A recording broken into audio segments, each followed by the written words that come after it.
snakes not only represent Kundalini energy, they also represent new beginnings. They represent afterlife and rebirth. They also carry 9 energy, okay? Being representatives of the beginning and the end. You can think of the snake as the mascot for change. I'm gonna say it again. When you think of the snakes, you can think of the mascots for change. Okay? Now, it's the difference between snakes and serpentine energy. Okay? There's a difference between a snake and a serpent. A snake is a reptile. These reptiles come many different colors, shapes, and sizes, found all over the world. They usually don't have any arms or any legs. That's a snake. Okay? And then there's a serpent.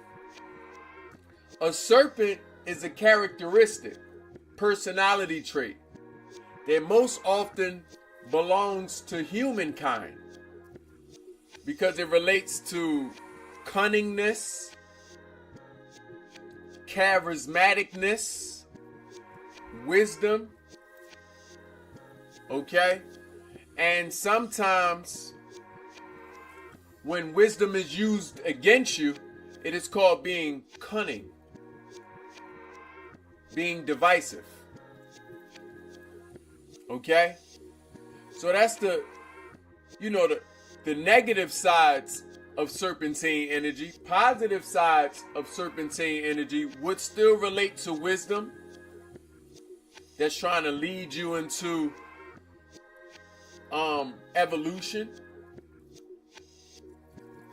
And more about that later. But the reason I brought those up because for the most part, people think that snakes and serpents are the same. And for that matter, snakes get a bad reputation. Snakes get bad reputation because people are anthropomorphizing human characteristics that are negative and pushing them onto the snake. Right? And when we anthropomorphize things, we are applying animal characteristics to human traits. But in the snake's instance, we are applying human characteristics to animal traits. Like you may hear that snakes are evil. You may hear negative reputations. That's why people call each other snakes when someone has wronged you in a certain type of way. Right? People refer to people as snakes. And even the snake's food, the rats. Rats and snakes. Yeah. 2 really clever animals, believe it or not. The rat and the snake are wise animals. This is why Ninja Turtles, the rat is the master. The master teacher is a rat in Ninja Turtles. They didn't choose that animal for no reason. Right? So, the snake, right? The physical aspects of the snake, the animal, also represents Kundalini energy. It represents birth, right? Because it is also shaped like the sperm, like the very thing you began. All of us began this shape. And in fact, when we establish bodies around us, from your mind down to your spine, where your Kundalini energy rises and falls, is still shaped in this same shape. Just imagine from your brain to your spine, it's just shaped like this. Okay? And the importance in knowing that is understanding that as you evolve more towards serpentine energy, if you're ever so, if you ever so I'm gonna say blessed to graduate into that spirit, you develop also a formless type of response to life. Life becomes shapeless to you because you become a shapeshifter. This is why in the lore that surrounds serpent energy, not snake energy, the lore that surrounds serpent energy is also shape-shifting energy. Right? Because true wisdom is going to teach you how to shift shapes. You're going to learn how to shift shapes. For the sake of the positive, that is. You're going to learn how to shift shapes. A lot of people are shifting shapes now. Evolving from who you were on the last level, accepting and stepping into your next avatar. This is you shifting shapes.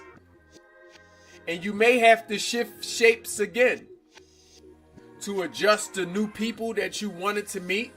You asked for this. To adjust to new places that you wanted to go. You asked for those new places. To adjust to new feelings of abundance. You asked to feel these things. Like approval from your own self. Like security. Like safety. Like everlasting love from humans. You asked to feel these things. Okay? And as the things you asked for materialize, you change. Because the person from the last level, just like you haven't touched those things yet, you won't get to touch those things. It's the person you're evolving to that's going to walk into your imagination. That's going to be the person that touches these things. So you will be shifting shapes. What do I mean by shifting shapes?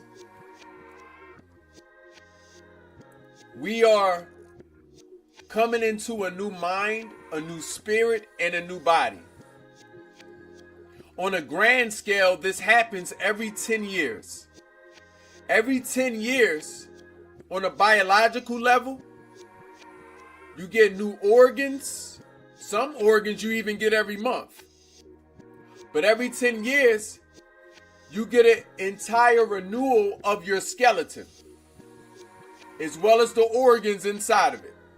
This is why that's not the same body you had from 0 to 10, nor is that the same body you had from 10 to 20, 20 to 30, 30 to 40, etc., etc. Every 10 years you get a new body. Okay, so at the bare minimum, on default, you was already going to shift shapes. But the new body requires a new mind. Okay? So you needed to learn different things. You needed to also practice what you learned and then become what you learned. That's the new mind. Okay? Which comes with trial and error, mistakes, which is okay. Between every stage of evolution, there will be many mistakes.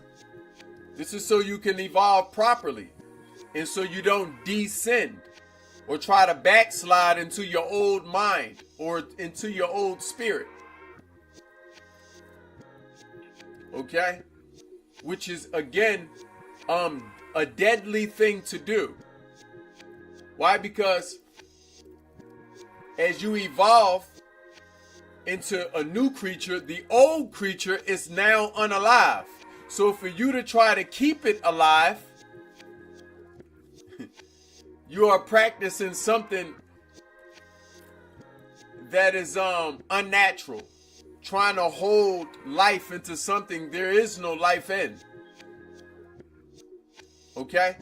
So, nevertheless, as your mind shifts shapes, so will your spirit shift shapes. Okay? This is going to come by ways of the things you are learning and the things you are practicing. Okay? As you learn yourself better, step into the character of who you are, become better at being yourself. Okay? You will begin to adopt a new spirit. One of courage, one of confidence, one of bravery.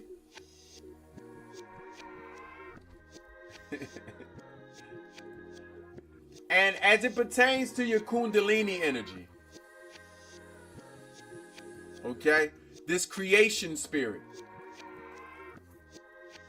that's rising, ascending, and descending up your spinal cord column and into your mind, the heavens of your body. A very warm energy. Okay? If you've ever practiced retention, if you ever practiced celibacy, if you ever practiced withholding yourself sensually, then you felt this warmness. In fact, you reabsorbed this warmness back into your mind. This is creation energy at its finest. Okay? Now, the reason why the snake represents all of these things, and again, the snakes represent the 9, represent Kundalini energy, represents birth, death, and rebirth, right? Has a lot to do with one of its ability to molt or shed. Okay? Shedding is the greatest teacher, the greatest thing the snake can teach you is how to shed. Because shedding shows that I'm ready to step into the new skin and do away with the old skin. I am prepared to shift shapes. And the snake will shed many times in a lifetime, showing you that it's also okay to shed many times in a lifetime. Okay? Also, shedding represents rebirth. Shedding represents rebirth. But also, it represents the ability to change. Change is directly linked to healing. Okay? You hear that, Chachi? Change is directly linked to healing. For healing to take place, change must take place. Something must change in the mind, the spirit, the body, the diet, the habits. Something must change. Okay? And shedding the skin represents that change. It is for this reason that ancient rulers called pharaohs wore snakes in the centerpiece of their diadems. Okay, to be right about here. The pharaohs that are male and female, there's no king and queens in that culture. Just like the natives practice, chiefs can be men and women. Pharaohs, male and female, both wore snakes in the centerpiece of their diadems. Okay, why is that? Because the person that can change, okay, we understand that they know how to heal themselves. And if they can heal themselves, then they can heal others. And if they can heal others, then they are the ones that can lead. They hold the ability to lead. Healers have always been leaders. Always. By default. Because if you can help you,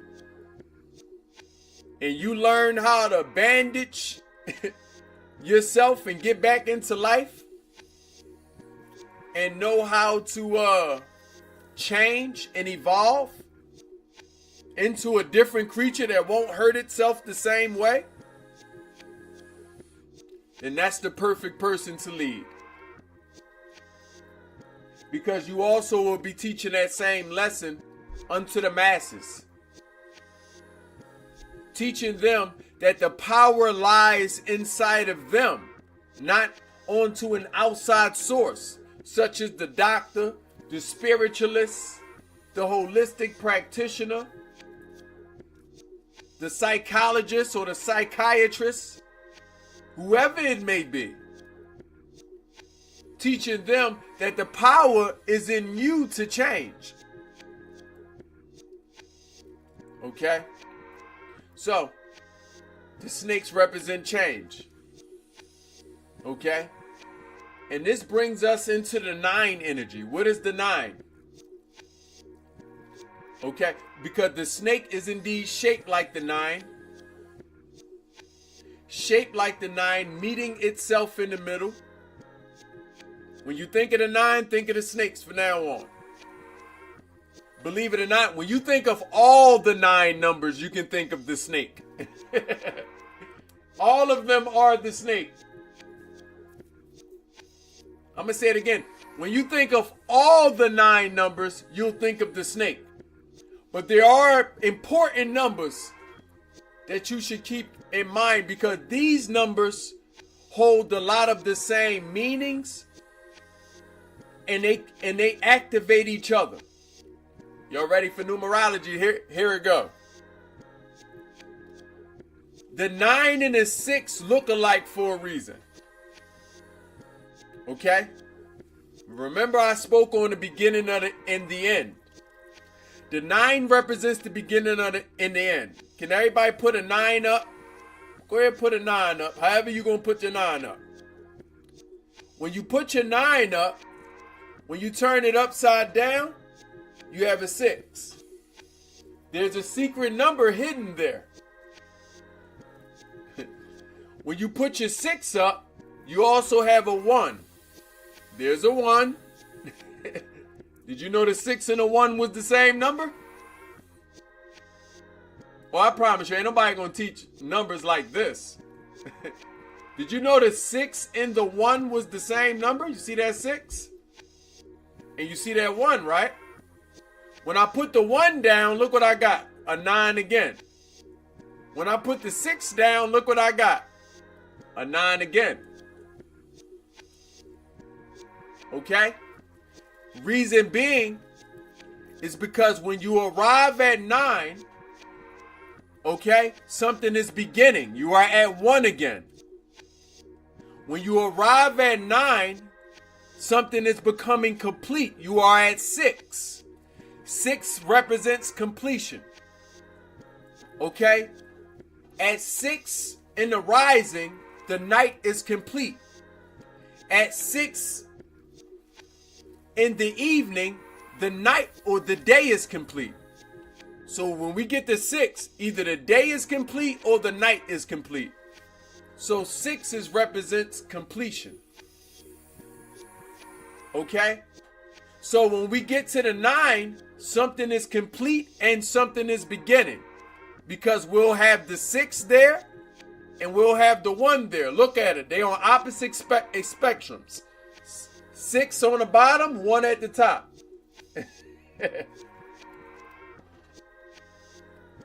Okay? So one side represents completion. One side represents a new beginning. And this is how you should view things that are ending, as complete. When things are ending, things are coming unto a completion. A lot of you are coming to completed stages. If you can see my face, if you can hear my voice, okay, you're going through a transition in life. You are transitioning, evolving, and ascending into a new creature. You are shifting shapes. And as we transition from one level into another, we go through different stages of this transition. Now, at the beginning of it, it can feel like purgatory. It can feel like we in a limbo place because we are indeed in the middle passage. And then we can rise into limbo and go into bardo. All of these are just different synonyms to different frequency places we're going to go through. So if your transition is difficult, if it may feel like you're suffering, holding on to that skin, you feel the weight of people, places, things, and habits holding on to you, okay, and they are causing you a sense of suffering,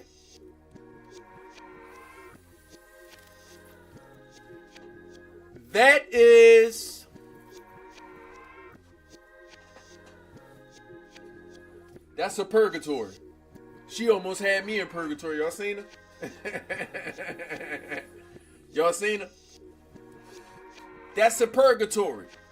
Not a hell, not a Sheol, not a Hades, okay? But a dark place of limbo that only you can escape from. In between life and death. That's a purgatory. Okay? Why? Because the last level is is entering an unaliving state. You are removing the life from it. Okay? And then you could come to a point of limbo. Okay? You could come to a point of limbo. To where as though you see the other side, but you still see the side before you. The side you coming from. And you still get to feel the old emotions and the old habits from that side. It's okay. That's also the ladders to ascension. You were supposed to go through that. Okay? At that point, you will even be challenging yourself. You'll challenge yourself. Challenge your belief systems. Challenge your emotional systems. Challenge the things you think you know. And then you'll come into a point of bardo. Okay? At a certain point in time, this point can feel like a sense of peace. Right? It's the middle passage that I speak on, the middle way, in between existence and non-existence, in between life and death, in between things coming and things going. Right before you have a thought, you are in a place. And right when the thought leaves, you are back in that place. That is the middle way. That is the middle passage. Those of you who are mentalists, meditationalists, and know how to find peace and create it for yourself, and most times you find it because you found this middle way. Operating as the observer. Not clinging on to any emotions or thoughts or habits. After all of this, you get to choose. Okay? Accept and step into the choice that you've already made, actually. Because you've already chosen if you go in that direction. Okay? And when you chose, you finally get to ascend into the next body, mind, and spirit wholly. Acceptance is not only the first step, but it's also the last step. acceptance also holds the position of the 9. Because when you are transforming to the next person, to the next avatar, you must accept what is for you and reject what is not for you. And when you accept what is for you, sometimes you may not be able to see what is for you. You can see it in your mind, though. You can see it in your heart. You can even feel it. It feels that real. To the point you're more courageous to reject the things that you don't want. And then when you get to that level, you must then also accept that this is for me now. And I'm a new creature. That you don't keep backsliding into the old creature. Okay? And after a while, the old creature dissipates. You couldn't backslide if you wanted to. Old creature not even there no more. Okay? This is the rebirthing that the snake teaches us. Okay? Teaches us how to step into serpentine energy. How to utilize our wisdom, okay, to become an evolver. But that's what the serpentine represents. An evolver. Right? For you to step into your shape-shifting energy and learn how to shift shapes. Because if you don't, you'll become a victim of the last level that don't want you to change. And you have to accept that life isn't going to change for you, but you're going to have to change for life. You're going to have to do the changing. People not going to change. Habits not going to change. Places not going to change. You're going to have to change. Okay? And that's what the snakes represent. Yeah. So, as I mentioned, everybody is in transition. Okay? And as I also mentioned, acceptance is the first step. For you to step on to that 9th level. Okay? Stepping into that 9th level and preparing for the next level. Okay? So I ask you, whatever you going through in life, whatever you transforming into, whatever you transitioning into, tell yourself you accept what you've asked for. I accept what I've asked for. I accept that this is the life I've toiled for. I accept the emotions that come with trying and toiling. I accept being a new creature. I accept unaliving my old self and my old creature. I accept it. I accept this rebirthing. A lot of us are experiencing a solar return. It don't matter when your birthday. It don't matter when your birthday. Why? Because as we receive an abundance of light, yeah, through those solar flares we've been receiving, through those coronal mass ejections we've been receiving from those solar storms, okay, sending waves of new energy onto the earth, the light is going to give birth to the seeds that are already planted inside you. And a lot of those seeds you planted it in your imagination. A lot of those seeds been planted inside you a long time ago. Some of them you may have even forgotten about. So there's a rebirthing going on now. You finna be born again. And if you're lucky enough, you will be born again and again and again and again. Yeah. See, they didn't tell you this, but in this lifetime, you will be born many times. Listen to this. You only have one birthday. This is why the ancients didn't celebrate birthdays. You only have one. Just imagine you celebrated the same birthday 20 times already, 30 times already, 40 times. But you had many different born days and days you were born again. Days you carnated into a different creature. those days are worthy of your attention as well. I think you should let your birthday stay where it's at. Whatever it say up on your birth certificate. Let that birthday stay there. Okay? Why? Because the whole practice of birthdays is a practice of living cyclical events, a practice of living in the past, a practice of staying that same creature. That is a nefarious culture and practice. Okay? The entire practice of birthdays, blowing out candles, building an altar. I told y'all, whenever there's a fire, there is an altar. There is worship going on to an energy you may not even understand. And just notice, a lot of your holy days include fire.